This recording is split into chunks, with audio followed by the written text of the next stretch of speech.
na sila. Pakain na tayo dito sa mga ibon. Kakatapos lang natin magpakain sa mga pusa. Ay, nakakaawa sila. Umuulan.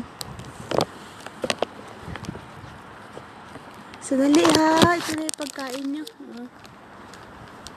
Yan na yung pagkain nila. Saan si Batik? Wala.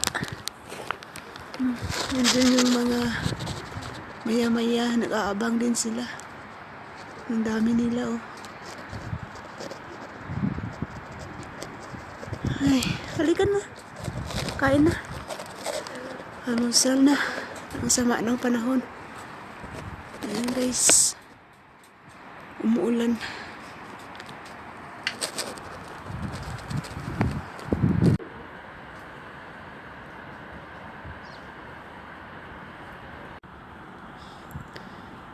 Yan, nakapagpakain na tayo.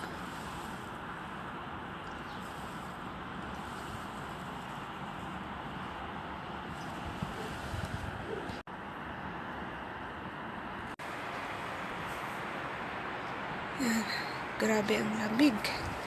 Nasa 3 degree or 4 degree ngayon. Alas 10 na pasado dito sa umaga. Yan po, maulan mula pa kahapon. Terrible ang lamig. Freezing